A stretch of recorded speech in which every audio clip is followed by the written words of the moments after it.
No todas las desapariciones misteriosas son de personas. Algunas involucran vehículos, como barcos o aviones, o incluso poblaciones enteras.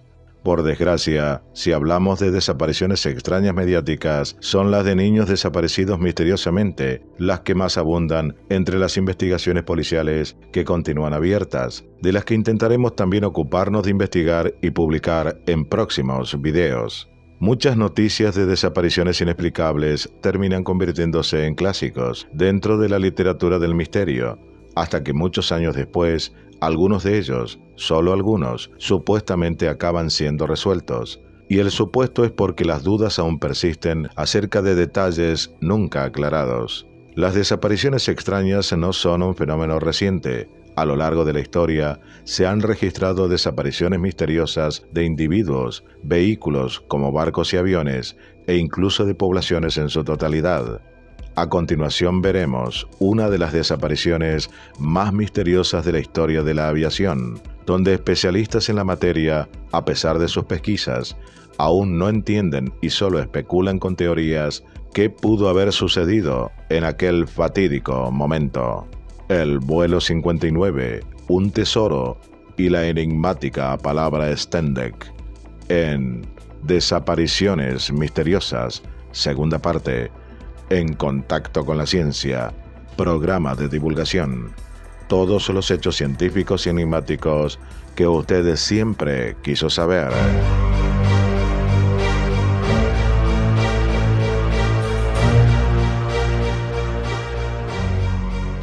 El vuelo 59 de la British South American Airways fue un vuelo que desapareció el 2 de agosto de 1947 en la zona del volcán Tupungato, en Argentina.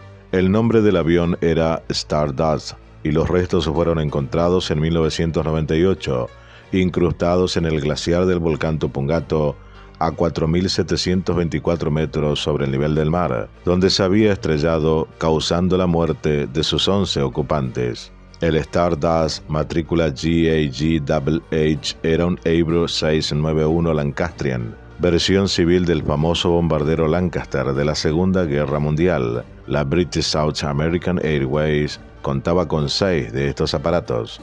El 30 de julio de 1947, el vuelo CS-59 de la British salió desde el aeropuerto de Heathrow, en Londres, con 2 pasajeros a bordo. Uno de ellos era un agente del Tesoro, Paul Simon, de quien se supone que llevaba una remesa de oro en barras en las bodegas de la aeronave. La otra pasajera era una alemana, Martha Limpert.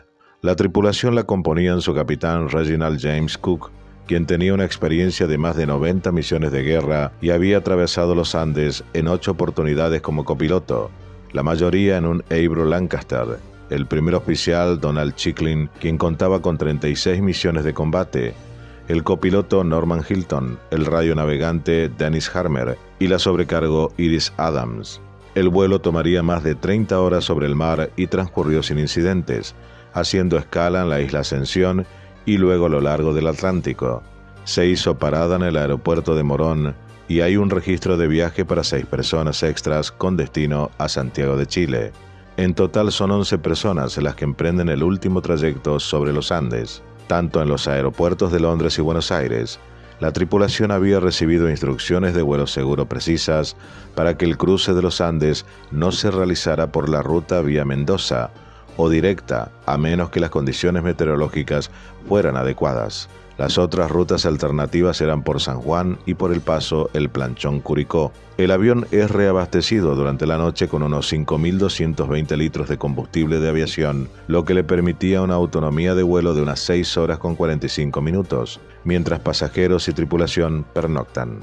Por la mañana, a las 10:30 del 2 de agosto de 1947 despegó rumbo a Santiago de Chile. El trayecto debería durar tan solo 3 minutos 50 y debería aterrizar a las 15:15 en Los Cerrillos. El Stardust toma rumbo directo, dado que las condiciones meteorológicas son aceptables hasta Mendoza. El Avro cruzó la Pampa a una altura de 3.000 metros y luego ascendió a la altitud de crucero de 7.000 metros, al acercarse a los primeros cordones de la cordillera de los Andes. La torre de control de los Tamarindos, hoy aeropuerto del Plumerillo en Mendoza, dio aviso de un frente de tormenta que azotaba la cordillera directamente en la ruta. A pesar de ello, el avión inició el escalamiento de la cordillera sobre el Cerro Tupungato, contraviniendo instrucciones de seguridad. A las 14, el aparato reportó a Mendoza e informó tiempo borrascoso y turbulencias. La altitud era de 7.200 metros y que aún le faltaban solo 45 minutos de viaje. Este es el último mensaje radiado de voz. A las 14:30, los pilotos ingleses contactaron con el aeródromo Los Cerrillos, en Chile. A las 15, el avión radió su mensaje cifrado misterioso en código Morse, Stendek. Se repitió 2 veces más, lo que trajo confusión en Los Cerrillos al no saber darle interpretación al mensaje. El avión jamás llegó. Se inició un reconocimiento por el lado argentino de la ruta por parte de un Spitfire argentino modificado del tipo PRMK-11, comandado por James Sturi, quien había sido compañero del piloto Reginald Cook en la RAF, la Real Fuerza Aérea. La ardua búsqueda se extendió hasta el 21 de agosto y no hubo resultados. El avión se esfumó sin dejar rastro, desapareciendo de tal modo que no fue encontrado hasta 5 décadas después. ¿Por qué? La zona de búsqueda incluía el sector del Tupungato, en el que después se supo que se había producido el choque, pero en ese momento no se encontraron restos algunos. Esto mantuvo el vuelo como un misterio total desde entonces. Ha habido infinidad de teorías y suposiciones sobre las causas de la desaparición del Stardust, incluyendo teorías conspirativas tales como el sabotaje industrial entre aerolíneas, o incluso que el avión hubiese sido abducido por un ovni. La tripulación del aparato estaba compuesta por expertos veteranos que habían servido en la RAF durante la Segunda Guerra Mundial con cientos de horas de vuelo, tanto en tiempo de paz como de guerra. El propio capitán era un experimentado piloto y el avión tenía menos de 2 años. Entre los 6 pasajeros destaca la presencia de un emisario real que portaba documentos diplomáticos acerca de las tensas relaciones entre el Reino Unido y el gobierno peronista. Una emigrante alemana y un adinerado palestino del que se dijo que llevaba un gran diamante escondido en el forro de su chaqueta.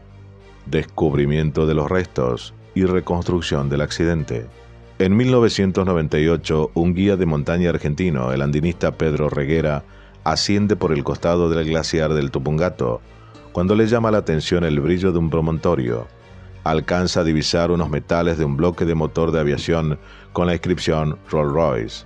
Este andinista bajó con fotos y se lo comentó a un sargento de un regimiento de montaña, quien a su vez se los comentó a 2 andinistas aficionados, José Carlos Moiso y Alejo Moiso. Los Moisos averiguan que hay un avión inglés extraviado desde 1947 en la antigua ruta aérea Mendoza-Santiago y que presumiblemente esta sea la aeronave. Se informaron que el avión pudo haber llevado oro. Parten al Tupungato el 15 de enero de 2000. El 18 de enero hallan en las laderas del glaciar, más bien en los deshielos, los restos de un avión cuyas partes parecen corresponder al Stardust. Hay evidencias de haber ocurrido saqueos anteriores del lugar. Se encuentran un bloque de motor, una rueda en perfecto estado, un brazo de aterrizaje, restos de ropa, 3 torsos congelados, una mano de mujer, un asiento, un fuelle, billeteras vacías, pero del oro nada. En enero de 2000, una avanzada del ejército argentino descubrió que los restos apenas estaban desperdigados, lo que sugería un choque frontal más que uno inclinado. El estudio de un propulsor recuperado mostró que los motores estaban funcionando a velocidad cercana a la de crucero en el momento del impacto y que el tren de aterrizaje estaba recogido, lo que sugería un posible choque involuntario contra la Tierra. En febrero del mismo año, la Junta Investigadora de Accidentes de Aviación Civil de la Argentina solicitó al Ejército una expedición a la zona a más de 5.000 metros de altura y con 19 grados bajo cero, con el objeto de recuperar restos, expedición en la que participaron 16 periodistas argentinos. Por encargo de la Junta de Investigaciones de Accidentes de Aviación, la JIAC, se bajaron unos 8 kilos de restos del avión que incluía restos humanos, utilizando tropas montadas del ejército argentino y helicópteros Lama del Grupo 4 de caza de la Fuerza Aérea Argentina. Se aplicaron todo tipo de técnicas forenses, incluido el reconocimiento de ADN por huellas, a los restos humanos encontrados en el lugar para descubrir identidades. Fueron localizados restos de 9 de las 11 víctimas, que pudieron ser identificados a pesar de la degradación del ADN. A raíz de este descubrimiento se edita en el año 2005 un libro novelado cuyo título es Historias que devolvió la montaña. El autor, Gabriel Canone. Reconstrucción del accidente, hipótesis y teorías. En 1947, la navegación aérea estaba aún basada en la navegación a estima. Se calculaba la posición del avión mediante la orientación, tiempo y velocidad, y aplicando correcciones derivadas de la observación de las características del terreno y de los vientos esperados. Durante la etapa final del vuelo del Stardust, la Tierra no era visible, a causa de que el avión volaba sobre una gran masa de nubes. Es posible que, en ausencia de referencias fijas de tierra, fuese cometido un gran error de navegación debido a que el avión se encontró de lleno con una ráfaga de aire de chorro, conocida como jet stream, ya que los vientos a grandes alturas pueden soplar en direcciones y a velocidades muy distintas que en tierra. En aquel tiempo, aunque ya se conocía la existencia de estas peligrosas ráfagas de aire, sus acciones no estaban del todo claras, aparte de que el Lancastrian era uno de los pocos aviones capaces de volar a esas alturas. Si el avión que acababa de cruzar los Andes a 24.000 pies de altura hubiese topado con el fondo de la zona de turbulencias, la zona donde predominan los vientos del oeste y sudoeste, es posible que la tripulación creyese, de forma errónea, que se encontraban cruzando un banco de nubes en su descenso final hacia Santiago, cuando en realidad estaban a varias millas al este-noreste sobrevolando el glaciar de Tupungato. Es probable que el avión se estrellase repentinamente contra una pared nevada cercana a la cima del glaciar, a una altitud de 15.500 pies, unos 4.724 metros, provocando una avalancha que enterró los restos y los ocultó a los equipos de rescate. Las probables coordenadas geográficas del sitio del impacto son 32 grados 22 minutos 15 segundos sur, 69 grados 45 minutos 39 segundos oeste. Junto a este sitio nace el glaciar Tupungato. Los restos se incorporaron a la lengua del glaciar, de modo que solo algunos fragmentos emergieron de la superficie mucho más abajo del lugar del impacto. Entre 1998 y 2000, emergió del glaciar un 10% de los restos, incluyendo partes de un motor y las ruedas, una de ellas aún inflada, impulsando varias revisiones del accidente. Es posible que aparezcan más escombros en el futuro, a medida que estos alcancen la zona de fusión del glaciar. La Junta de Investigación de Accidentes de la Aviación Civil de la Argentina, la JIAC, declaró que en el Stardust se cometió un grave error de navegación y una desviación de la ruta en 64 kilómetros que engañó al piloto, iniciando su descenso antes de tiempo. Stendek. La palabra Stendek fue reportado por el radiooperador en Santiago como último mensaje, pero en código Morse, fuerte y claro, enviado muy rápido, según textuales palabras, a las 17:41. Decía: ETA, Santiago, 17:45 horas, Stendek. Fue el último de una serie de mensajes transmitida por Stardust durante el vuelo, reportando posición, altitud, una previsión de llegada a Santiago a las 17:45. El radiooperador del aeropuerto dijo sobre 2 mensajes con la palabra Stendek antes de perder el contacto. Esta palabra sigue aún hoy sin significado y da lugar a muchas especulaciones, incluyendo sugestiones antes de que aparecieran los restos, que el avión fue abducido o secuestrado por objetos voladores no identificados, por ovnis. Muchas teorías sugieren que las letras en Stendek son un acrónimo, como Starting en Route Descent, comenzando descenso en ruta, o Severe Turbulence Encountered Now Descency Emergency Crash Landing, severas turbulencias encontradas, aterrizaje de emergencia en progreso, pero no hay prueba de ello. También existe la hipótesis de que en realidad el radiooperador entendió mal y el mensaje era Stardek, Starting Descent, comenzando el descenso.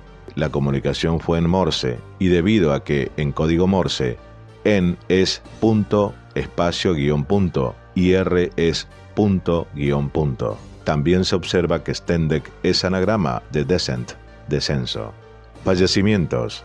La tripulación del vuelo 59 era la siguiente: Capitán Reginald Cook, 29 años. Primer oficial Hilton Cook, 31 años. Segundo oficial Donald Chicklin, 27 años. Operador de radio Dennis Harmer, 27 años. La Star Girl, la sobrecargo, Iris Evans, 26 años. Pasajeros: Casey 6 Atalá, 47 años, palestino, de vuelta a su casa en Santiago de Chile tras viajar a Palestina para visitar a su madre moribunda. Se encontró un diamante en el forro de su chaqueta. Jack Gudirma, 42 años, británico, empresario, viajaba con Harald Pag. Marta Limper, 67 años, alemana, emigrante que regresaba a su casa de Temuco en Chile con las cenizas de su marido fallecido por enfermedad. Harald Pag, 41 años, suizo, empresario, políglota y amigo de Jack Guderam. Viajaba para hacer negocios y renovar amistades. Paul Simpson, 43 años, británico, funcionario civil y políglota, un mensajero real, transportando documentos diplomáticos en una gran saca de lona destinada a la Embajada Británica en Santiago. Peter Young, 41 años, británico, agente sudamericano de fabricante de neumáticos británico Dunlop. Curiosamente, los neumáticos del tren de aterrizaje, así como parte del calzado encontrado, era de esa marca. La viuda de Reginald Cook, Cicely, se suicidó más tarde por razones que se creen relacionadas con el accidente. Los restos de las víctimas del accidente fueron sepultados en el Garden of Remembrance del cementerio británico que se encuentra en La Chacarita, Buenos Aires. Si bien la investigación sobre el misterio y la reaparición del vuelo 59 está prácticamente cerrada por parte de los investigadores oficiales, para muchos como nosotros creemos que el tema aún ofrece dudas en la investigación.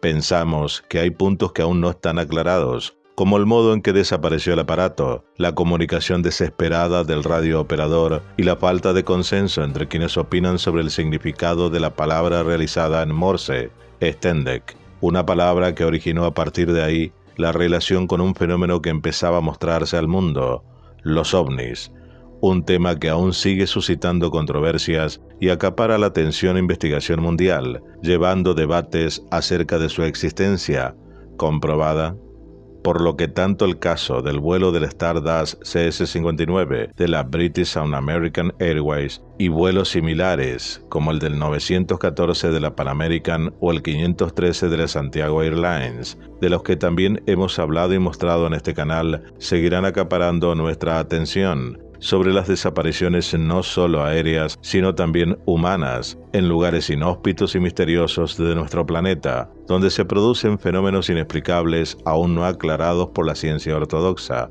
y que alientan el enigma de fenómenos aún desconocidos por el público. Esto fue Contacto con la Ciencia, programa de divulgación. Todos los hechos científicos y enigmáticos que usted siempre quiso saber. Dale like, suscríbete, aporta, dona y comparte.